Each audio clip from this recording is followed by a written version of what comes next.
Merci beaucoup. Alors, j'aurais une question, moi, je vous invite à développer quelque chose que vous n'avez pas encore traité, c'est par exemple le problème de la frigidité. Alors, qu'est-ce que vous pouvez nous en dire? Parce que je sais que le docteur Gauthier en a parlé. Alors, la frigidité, effectivement, la frigidité, c'est l'impossibilité ou la très grande difficulté d'avoir un orgasme sexuel. Donc, il y a, vous avez compris, déjà une insuffisance, une impuissance, une difficulté à l'endroit de la thyroïde. Ça peut venir de nombreuses causes, évidemment. Bien sûr, émotionnelles, les stress, tout déséquilibre endocrinien peut provenir de différentes façons de vivre les émotions, la tristesse, la dépression, etc. Alors, la frigidité peut aussi venir d'anomalies sexuelles, aussi de la masturbation, bien sûr. L'usure thyroïdienne, occasionnée par habituation, l'habitude de se procurer une jouissance sexuelle d'origine auto-érotique, va fatiguer la thyroïde, et parfois dans de très grandes proportions. Si la génitale s'abîme également, procurant de ce fait difficultés de concentration, de volonté, de stabilité émotionnelle, etc., il y a chez ces sujets une difficulté euh, émotionnelle très importante. Donc, ce phénomène de masturbation va faire que la thyroïde ne va plus être au niveau pour que nous fonctionnons intellectuellement, psychologiquement. Mais je ne sais plus, j'ai perdu peut-être un élément de la question, alors il va peut-être... Oui, comment expliquez-vous, enfin, que pouvez-vous dire de la frigidité? Mais je crois que vous avez déjà développé assez bien ce thème. Je sais que vous pouvez en dire plus, sans doute. Enfin, si vous voulez dire un dernier mot, peut-être sur la frigidité qui vous aurait échappé, ou je sais pas. Alors, il me semblait que j'avais pas tout dit, mais je réfléchis une seconde. Je disais, je résume donc rapidement, il y a plusieurs raisons, puisque une femme qui est frigide, ça peut venir de son état thyroïdien général qui vient de la vie même et de la difficulté, bien sûr. Et je disais quand même, c'est important, je disais aussi que parfois, la masturbation peut être à l'origine, chez un certain nombre de sujets euh, jeunes alors, de la frigidité par fatigue thyroïdienne. Voilà, je crois que voilà, c'est tout ce que j'ai à dire là-dessus. On pourrait développer, bien sûr, mais ça va. Très bien, merci beaucoup. Alors, une question qui revient, bon alors, parce que aujourd'hui particulièrement, très peu de gens souhaitent prendre le micro. Alors je sais pas, c'est peut-être l'excellence de votre exposé qui les impressionne. En tout cas, je relais la question de cette personne qui s'interrogeait sur les conditions de vie actuelles, sur l'exposition constante d'éléments excitants, d'éléments liés à la sexualité. Alors, qu'est-ce que vous pouvez nous en dire? Je sais que vous pourriez en parler très longtemps, mais assez rapidement, s'il vous plaît, merci. Donc, si j'ai bien compris, j'ai bien, parce que je suis parfois un peu distrait aussi, puis c'est le soir, tu as parlé des influences de certaines drogues, médicaments, c'est ça qui influencent la sexualité, c'est ça? Non, non, non, effectivement, vous étiez distrait. Alors, les conditions de vie actuelles, les images, la pornographie, voilà, est-ce que vous pouvez nous en dire un mot? Enfin, l'omniprésence de la sexualité dans notre monde environnant. Oui, excuse-moi. Bien sûr, est évident que nous sommes baignés dans une ambiance de sexualité inénarrable, c'est évident. Je ne vais pas faire le procès de la civilisation à cet endroit-là, bien sûr, on sait tous à peu près ça. Mais la pornographie, par exemple, est délétère. Pourquoi? Parce qu'elle nous fait rentrer en résonance, en mimétisme, avec les fonctionnements même de ceux qui promeuvent ces fonctionnements déviants, d'hypersexualité, et qui sont à la base de recherche de tous les plaisirs attenant à la sexualité. Et donc c'est la thyroïde et la génitale essentiellement qui sont impliquées dans ces manifestations. Et quand quelqu'un regarde un film pornographique, il ne sait pas à quel point, et ça c'est mon affirmation, maintenant euh, certains voudront discuter probablement, mais à quel point on est abîmé par le visionnement de films qui étalent à longueur d'image ces turpitudes, car le sujet ne peut pas ne pas réagir ne peut pas ne pas rentrer en résonance avec les comportements déviants, érotiques et pornographiques, et crée dans son esprit et dans ses glandes une sorte de perturbation profonde, et il va surtout des jeunes, avoir la possibilité de réitérer ces résonances ressenties fortement et émotionnellement dans sa vie, et cela va le dégénérer. Et il y a d'autres phénomènes annexes d'ailleurs qui ne sont pas peut-être qui sont difficiles à dire ici, mais je pense, enfin ça me regarde, mais peut-être que certains seraient intéressés. Regarder ce genre de film, je pense que nous met dans une situation quasiment d'occultisme, je dirais. Vous voyez, celui qui regarde ces films-là, il se met sous la coupe de forces qui le dépassent. Voilà ce que je dirais en prime. Merci beaucoup. Alors la parole est à Franck Abed, qui fait le plaisir d'être présent parmi nous et qui vous souhaite poser une question. Je vous donne la parole. Oui, bonsoir. En fait, moi, j'ai une question ou peut-être une double question. J'ai été absent pendant une demi-heure pour des raisons techniques. Alors, si le sujet a déjà été traité, je vous prie de m'en excuser. Alors, je voudrais vous évoquer en fait le cas des pédophiles et des violeurs. Donc, ma première question sera comment expliquez-vous cette attirance pour souvent des hommes pour les enfants et cette attirance des hommes pour trouver l'acte sexuel avec une personne qui se refuse à eux. Et ma deuxième question, donc je précise que je suis un catholique pratiquant, et ma deuxième question c'est sur est-ce que la pédophilie ou le viol ça se soigne? Alors on évoque des fois la castration chimique ou même la castration totale. Je voulais avoir votre avis là-dessus. Merci par avance de votre réponse. Ah, merci de cette question. Alors, j'ai un petit problème ce soir de mémorisation parce que j'ai beaucoup. Je m'excuse. Parfois, il faut que je demande la réponse. Il faudrait les noter parce que je suis un peu fatigué et donc je ne retiens pas. Je parle volontiers, mais je ne retiens pas trop les questions. Alors, la première question, c'est les pédophiles. Les pédophiles, vous avez dit, est-ce que. Vous avez dit après, ça se soigne, mais ça on va voir. Mais d'abord, vous avez dit, est-ce que comment se fait-il qu'ils aient cette attirance? Est-ce que ça vient d'où cette attirance en quelque sorte, etc. Alors, l'attirance est-elle naturelle d'abord? Je dis non. Je dis non quand il s'agit d'homosexualité. J'ai déjà expliqué, je ne vais pas y revenir. S'il s'agit de pédophiles, cette attirance pour les petits-enfants, par exemple, elle vient, puisque nous sommes en endocrinopsychologie, on ne va pas faire que de la psychologie, on fait de l'endocrino, donc on a un sous-bassement d'explication qui est d'origine hormonale, bien entendu, mais attention, c'est toujours sous la tutelle de la psychologie, nous sommes des êtres libres, et nous mettons en œuvre des comportements librement, enfin, entre guillemets librement, parce que justement, on devient esclave à un certain moment, donc le mot liberté n'a plus beaucoup de sens, mais cependant, nous restons libres, plus ou moins, certes, tant qu'on n'est pas complètement fou, et nous choisissons des comportements de cette déviant, de la sorte. Alors, comment c'est possible?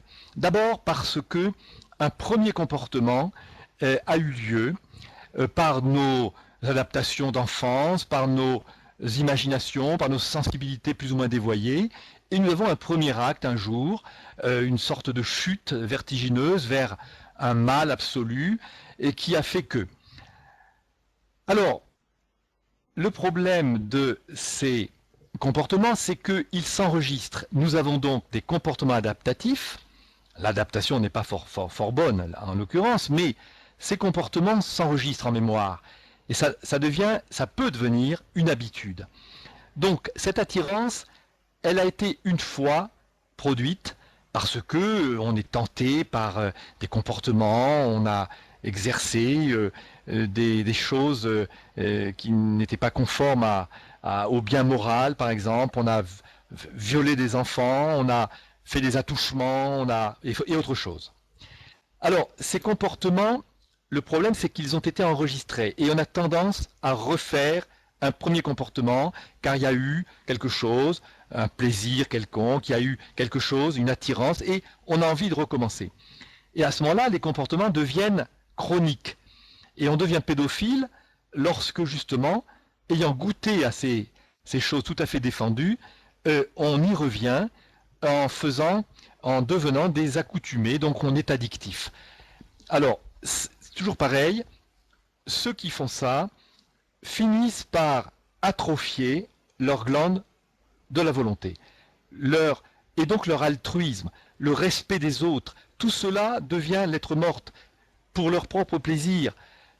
Ils deviennent addictifs à quelque chose auquel ils ont goûté auparavant et qui est devenu une sorte de passion et un esclavage.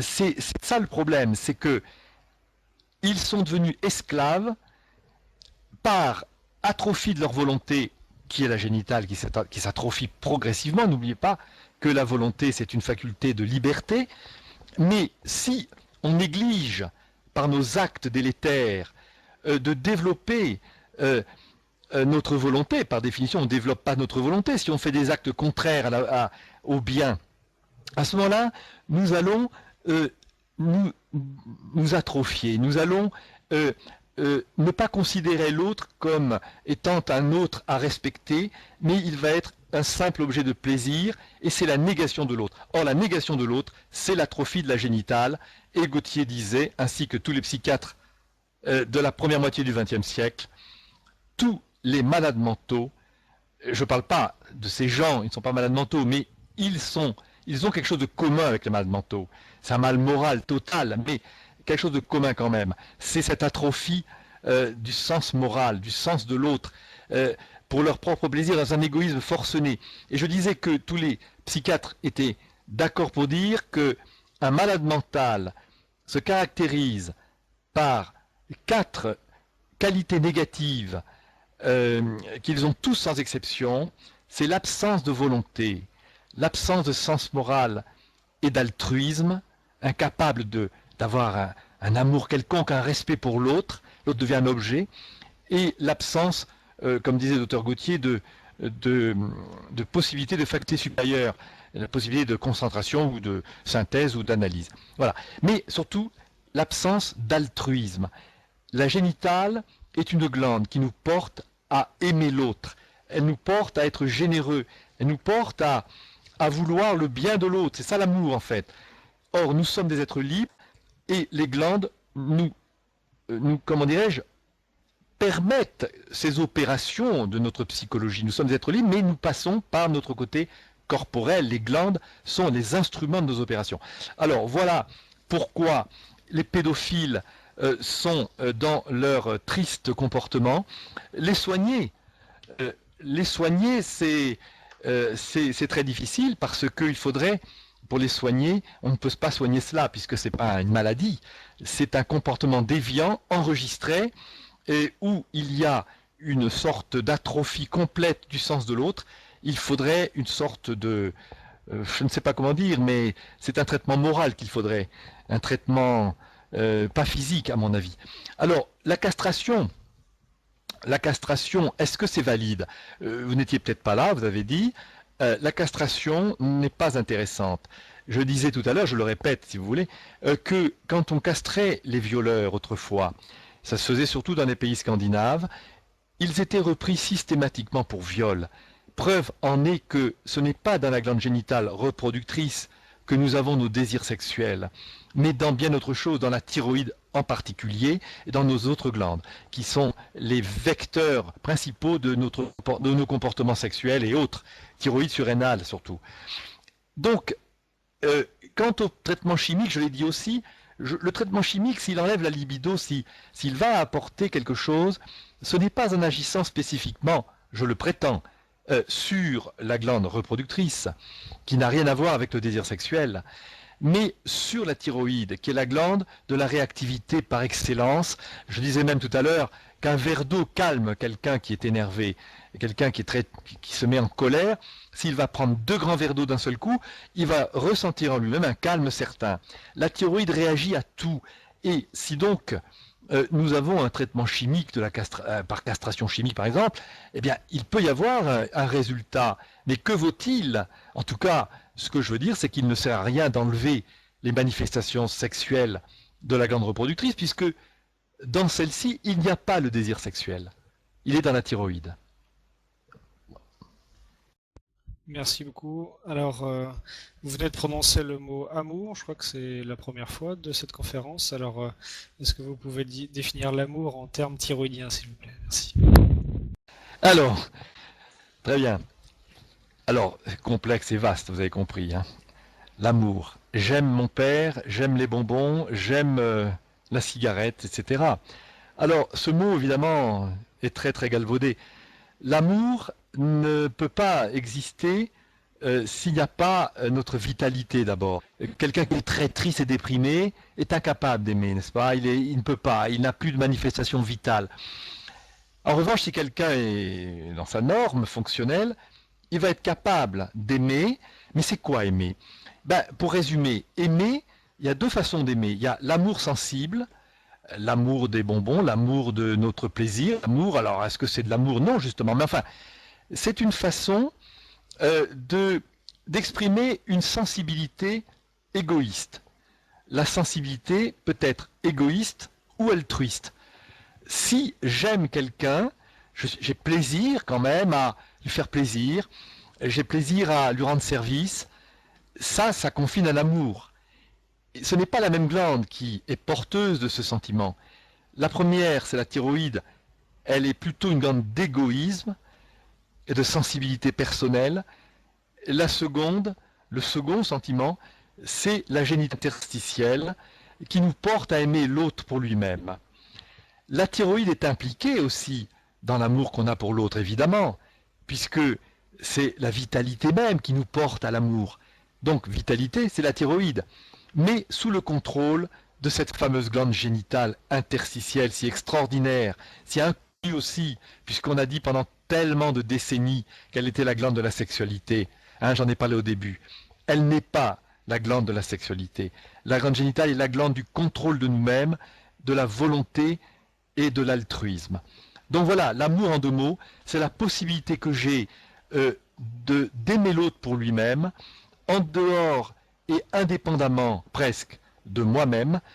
Au-delà de mon ego, je me porte vers la considération de l'autre. Et bien pour cela, je suis dans l'obligation d'avoir de la volonté, car pour dominer mon ego, je dois avoir un pouvoir de contrage de mes propres sentiments, de mon propre ego, et seule ma volonté me permet de me porter vers l'autre. Voilà pourquoi la génitale est à la fois la glande de la volonté, mais aussi celle de l'altruisme. Merci encore de votre réponse. Alors, je vais laisser la parole à un autre catholique, et après Franck Abed, Denis, à qui je donne la parole. Bonsoir. Pourriez-vous, s'il vous plaît, développer votre propos au sujet des forces occultes qui sont mises en jeu par une activité pornographique, celle-ci soit-elle active en tant qu'acteur de films pornographiques ou passive en tant que spectateur? Merci de cette question. Effectivement, je n'osais pas trop aborder ce genre de choses un peu spécifiques, mais peut-être dans le cadre de cette émission, peut-être qu'on peut le faire. Écoutez, je vais simplement dire ma conviction intime qui s'appuie sur certaines expériences, certaines connaissances que j'ai pu acquérir, et je disais simplement que tomber dans ce genre d'activité, visionner des films pornographiques dans un domaine si grave, si perturbant pour l'être humain, si pervertissant pour son sens moral, son équilibre personnel, évidemment sa volonté, son sens altruiste aussi, eh bien c'est tellement grave que on ne peut pas se permettre de regarder librement ce genre de film sans que nous recevions, selon moi, et puis d'autres aussi, je pense, une influence qui dépasse les simples normes humaines ou fonctionnelles ou psychologiques, si vous voulez. C'est trop important pour l'être humain de se préserver de tout mal, enfin, celui-ci en est infameux, me semble-t-il, pour que lorsque on y succombe à ce mal, nous ne soyons pas pris en quelque sorte à la souricière de forces qui profitent de cette intensité, parce qu'il y a une intensité vitale, mais dévoyée bien sûr, dans cette vision d'images totalement perverties et dans lesquelles je disais par lesquelles nous rentrons en résonance quand on est acteur, quand on est spectateur de ces films. On croit que nous sommes libres d'avoir cette curiosité de regarder ces phénomènes sexuels exprimés par d'autres, mais dont nous ne sommes jamais indemnes. Et donc je dis, et je conclus par là, qu'il y a certainement, parce que je ne l'invente pas, mais je ne peux pas dire plus, si vous voulez, il y a le risque d'être pris au piège non seulement des mécanismes dégénératifs que nous nous imposons, glandulaires, neuroglandulaires, psychoglandulaires, mais aussi d'être pris au piège de forces qui nous dépassent. Alors voilà ce que je peux dire. Alors, il y avait une autre partie dans votre question, il me semble. Non. Est-ce que, voilà, j'espère que ça vous a... on a insisté un petit peu, c'est tout. Merci beaucoup. À moins que Denis souhaite rajouter un mot rapidement, peut-être. Oui, je veux bien. Merci pour votre réponse. Quand vous parlez de ces forces qui nous dépassent, faites-vous allusion à ce que on appelle la Kundalini dans une certaine école de yoga? Non, pas spécialement. Je pense tout simplement qu'il existe des forces occultes dont on sait ce qu'elles sont, lorsqu'on fait du spiritisme, disons qu'on rentre dans des expériences où on fait agir des forces, des tables qui tournent, d'où viennent ces forces. Vous voyez, c'est ça que je veux dire. Eh bien, dans la pornographie, je prétends qu'il y a une chose semblable qui se passe. On se met sous la coupe de puissance, et ensuite, eh bien, il y a des phénomènes, nous subissons des phénomènes internes, mentaux, intellectuels, physiques évidemment aussi. Et voilà pourquoi c'est dangereux. C'est dangereux parce que d'abord, on se détruit sur le plan physiologique et fonctionnel et psychologique, mais parce que aussi il y a ce paramètre dont je parle. Disons que je pourrais ajouter carrément satanique. Le mot satanique serait pour moi tout à fait convenable. Merci encore de votre réponse. Alors, je crois qu'une des questions que vous avez abordées rapidement, peut-être certains auditeurs aimeraient sans doute une précision, thème que vous traitez dans votre livre, c'est l'homosexualité. Alors, comment se fait-il qu'il y ait des personnes qui aiment des personnes du même sexe?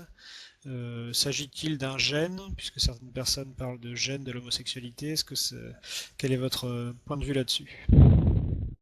Alors, c'est un problème, évidemment, là on arrive, il y a encore un peu de temps peut-être, je ne sais pas, mais c'est un problème assez important, bien entendu. Alors, en deux mots quand même, rapidement, ce n'est pas normal, donc il n'y a pas de norme. L'homosexualité ne doit pas correspondre à une norme. Alors, évidemment que actuellement, il ne faut pas être contre les homosexuels, il faut être contre l'homosexualité, mais pas contre les homosexuels. Moi, personnellement, je n'ai rien contre les êtres humains, je les aime tous, c'est mon métier d'en faire état et d'aider tout le monde. Mais si on veut garder raison et analyser les phénomènes avec froideur, avec le maximum de compréhension, à partir de clés que le docteur Gauthier a apportées vraiment de façon extraordinaire, qu'est-ce qu'on peut dire? Eh bien que être attiré par le même sexe n'est pas normal. Mais quelle est la norme? La norme, c'est l'attirance pour le même sexe. Mais comment se fait-il? Par le fait que nous disposions d'une glande génitale masculine, avec une hormone, testostérone, et féminine, folliculine, pour les femmes. La nature des choses veut que, et je crois que l'expérience le montre aussi depuis pas mal de millénaires, c'est que nous sommes normalement attirés par une femme qui nous plairait, par exemple, et réciproquement, attirés par un homme qui nous plairait également. En dehors de cette norme qui nous provient de fondements endocriniens, y aurait-il une autre possibilité qui ferait que nous soyons attirés par le même sexe? d'où viendrait alors cette attirance? Eh bien, je ne vois pas d'où pourrait-elle provenir, puisque nous n'avons dans notre économie que deux glandes, une masculine, une féminine, qui se complètent et qui s'attirent. Par conséquent, pour pouvoir expliquer qu'on est attiré ou qu'on peut être attiré par quelqu'un du même sexe, je suis obligé de faire appel à une difficulté particulière de la fameuse glande de l'attirance, qui précisément ne nous attire plus vers le sexe opposé, mais va faire que par négativité, disons par atténuation, cette glande ne fasse plus son office d'attirance du sexe opposé, mais va faire qu'elle va être attirée par le même sexe. Comment c'est possible? Retournons à la Genèse, dit le docteur Jean Gauthier. Gauthier dit des choses que j'ai pu confirmer, auprès d'homosexuels d'ailleurs, et que certains ont pu nier, mais l'explication je l'avais quand même, me semble-t-il. Par exemple, puisque j'ai l'air sibyllin, je le dis carrément, un homme me disait, qui avait 50 ans, il me disait « Oh, moi je suis homosexuel depuis que j'ai 3 ou 4 ans, vous savez monsieur. Non, non, non, moi, c'est d'origine, je suis homosexuel. » Et il me disait être attiré par les petits garçons, étant petit, et il considérait que c'était ça l'origine de son homosexualité, que c'était l'origine en tout cas de la tendance qu'il avait en lui. Mais il ne savait pas, et je crois que je lui ai dit, que tous les petits enfants s'attirent les uns les autres. Les filles envers les filles, les garçons envers les garçons, mais les garçons envers les filles aussi, et réciproquement, bien sûr. C'est pas une question d'homosexualité, ça c'est une question d'attirance thyroïdienne naturelle. Les enfants sont très thyroïdiens, surtout à l'âge de 5 ans, à partir de 5 ans, surtout à l'âge de 5 ans, en fait, en top. Il y a un sommet thyroïdien à l'âge de 5 ans, et puis après, ça s'atténue très légèrement. Et donc, il est normal qu'il y ait une attirance dès l'origine. C'est ça que je voulais dire. Mais la genèse, c'est que voilà, Gauthier expliquait ceci, et je le reprends dans mon texte, c'est que lorsqu'il y a masturbation, il y a un plaisir sexuel qui est découvert, qui est naturel parce que ça fait partie des découvertes naturelles si vous voulez, mais il ne faut pas s'y fixer surtout, parce qu'il y a les dangers que j'ai expliqués. Et si quelqu'un contracte une habitude de ce genre, il va petit à petit se rendre addictif à cette pratique, et lorsqu'il arrive à un âge où il peut faire des expériences dites amoureuses avec l'autre sexe, parce que c'est quand même la norme, et il veut bien s'y prêter, il s'aperçoit qu'il n'a pas de performance. Je pense à un jeune homme de 18 ans, ou plus ou moins, n'est-ce pas, peut-être même plus, et il s'aperçoit d'un échec flagrant. Gauthier explique que c'est normal. Le plaisir donné par la masturbation n'est pas du même acabit du tout que celui qui est procuré par une copulation ou un coït, si vous voulez. Alors il y a impuissance, les automatismes ne sont pas retrouvés, l'habitude masturbatrice n'est pas conforme à cet acte nouveau qu'on découvre dans un coït, et il y a absolument échec.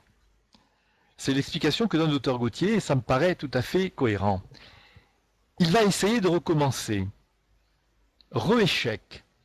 Voyant ces échecs sexuels, ce qui pour un jeune garçon, ou en général, est assez humiliant, et il va pouvoir probablement, là, se décourager et se retourner vers un plaisir qui ne manque jamais à l'appel et qui n'est pas du tout au rendez-vous lors d'un coït.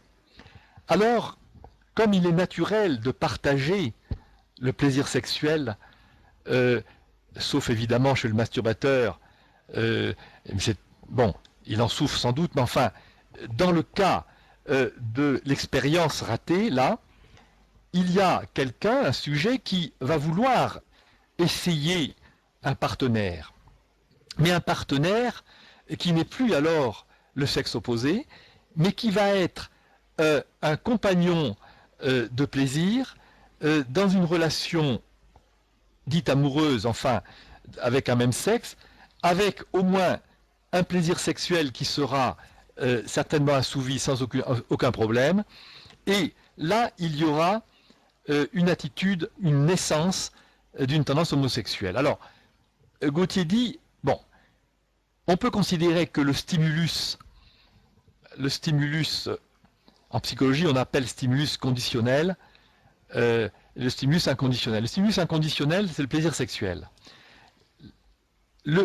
Disons que le masturbateur va trouver un échec et il va essayer de partager ce plaisir sexuel avec un autre homme si c'est un homme, donc avec un même sexe, et il va devenir homosexuel parce que finalement, et c'est là que je voulais en venir, c'est l'essentiel, l'atrophie génitale qui vient d'une masturbation régulière va faire que le goût et l'attirance pour le même sexe va s'atrophier.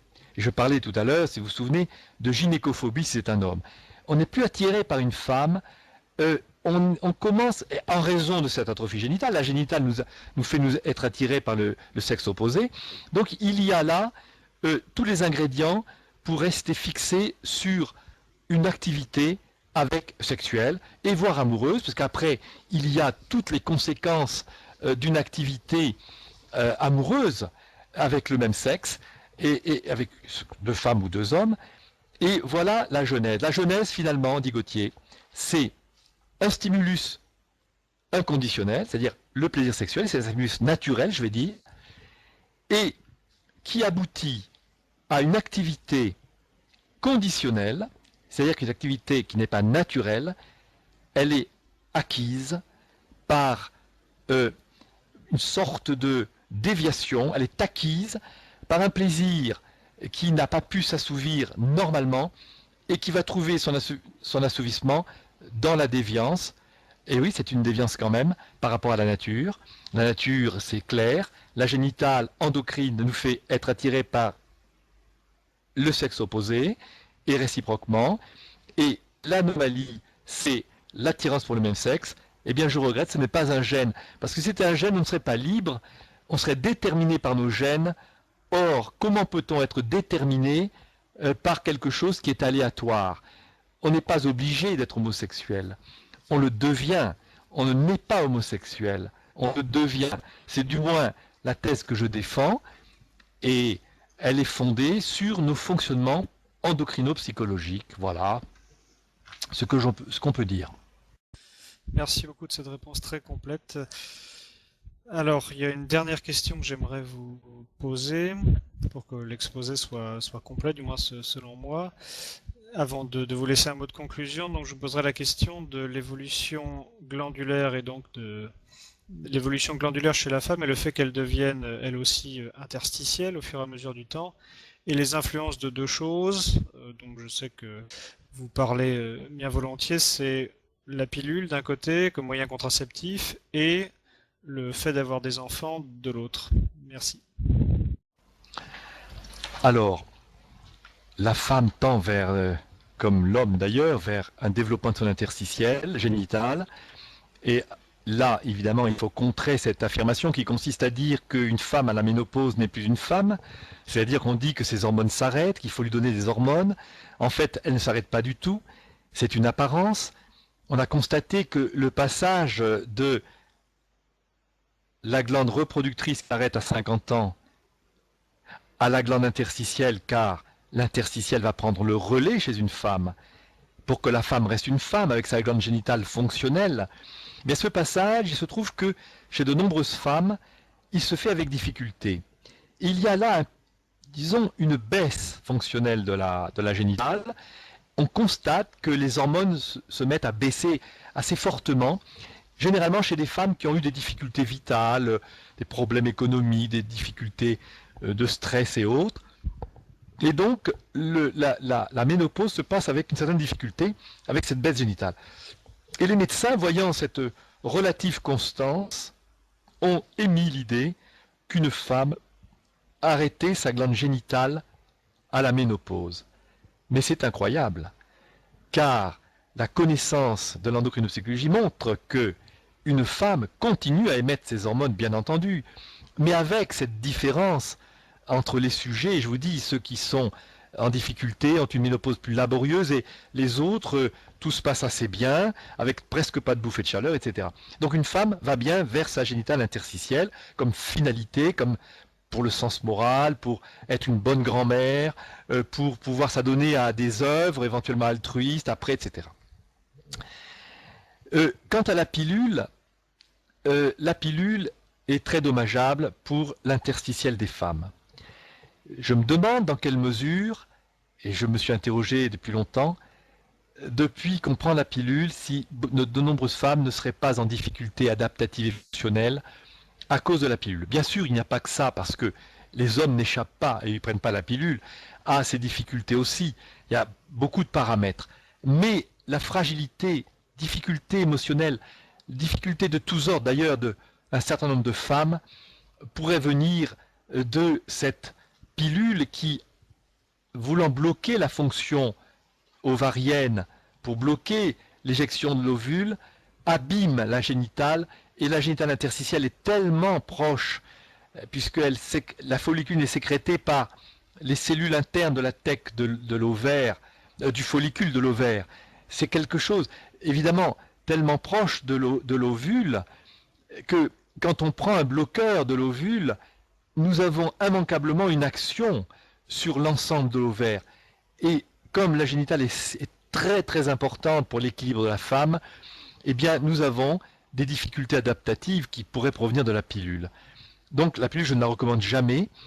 Quand les personnes viennent ici, je leur dis ce que je pense de cela, et que la méthode que je pratique, évidemment, qui stimule la glande génitale interstitielle, est contrariée par la prise de la pilule. Voilà ce que je peux dire.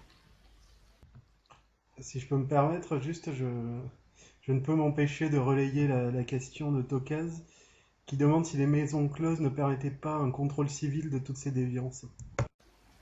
Ne permettez pas le mot que j'ai pas entendu, de contrôler. Après, j'ai un mot que j'ai pas entendu. Un contrôle civil de toutes ces déviances. Est-ce que ça permettait de contrôler ces déviances, d'avoir des maisons closes? Donc en fait, c'est est-ce que vous êtes pour ou contre les maisons closes, quelque part, la question? Je ne peux pas être personnellement pour les maisons closes, pour la bonne raison que ça serait laissé... je ne suis pas un politique, mais en tant que psychophysiologiste, je serais alors pour faire que soit donné libre cours à nos tendances, sous prétexte de les juguler sur le plan civil. C'est ce que l'on préconisait récemment, je crois. Mais je ne suis pas du tout certain que le laisser aller, cette soupape de sécurité que nous enlèverions pour que la marmite n'explose pas, est-ce que ce serait une bonne chose pour l'état général? Ce n'est pas sûr du tout, puisqu'on ne peut pas faire un bien en faisant un mal d'abord. C'est mon avis, je le pense, je ne suis pas pour les maisons closes. Maintenant, je suis pour l'éducation, et que s'il y a des déviances si importantes, il faut peut-être voir pourquoi il y a des déviances. Si on laisse les personnes depuis 50 ans dans une liberté générale, sans plus aucune rigueur morale ou de règles morales ou de règles qui font que finalement, restons dans notre sujet, régulent notre esprit, mais aussi nos glandes endocrines, pour que notre libre arbitre soit toujours porteur d'équilibre. Eh bien, dans ce cas-là, nous ne pouvons pas permettre que s'étendent les maisons closes. Merci beaucoup. Donc, je vais vous laisser un mot de conclusion. Alors, merci infiniment, évidemment, de votre conférence.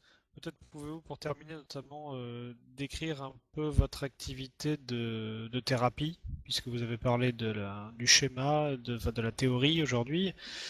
Et peut-être pouvez-vous dire un mot de conclusion sur votre méthode. Merci.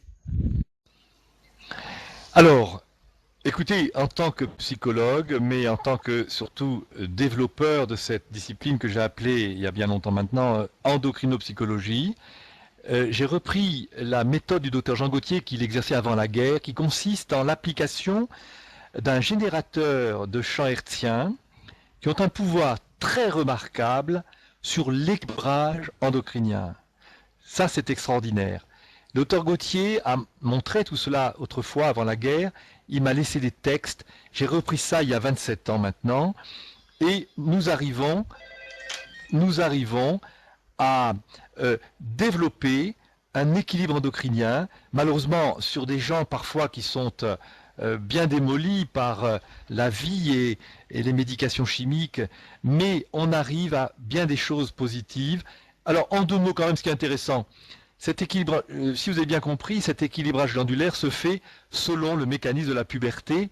Et je dis que cette méthode stimule en ricochet et l'hypophyse thyroïde et surrénale, et ces 3 glandes viennent stimuler la glande génitale.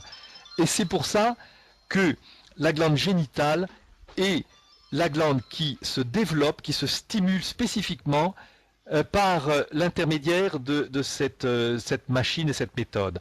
On fait une puberté artificielle, disait-il, nous stimulons la glande génitale, et c'est pour ça qu'on a des résultats sur l'état général, sur l'état intellectuel, la concentration, le caractère, la volonté. En fait, c'est une méthode d'équilibrage humain. C'est pas seulement une méthode, c'est pas une thérapie en fait. C'est pas une thérapie, c'est une méthode d'équilibre. Voilà ce qu'est cette méthode. Et l'appareil s'appelle l'Equilios. C'est un appareil qui va sortir en nouveau prototype pour faire qu'il soit très nouveau, qu'il fonctionne avec les normes modernes, et c'est pour très bientôt. Voilà. Très bien.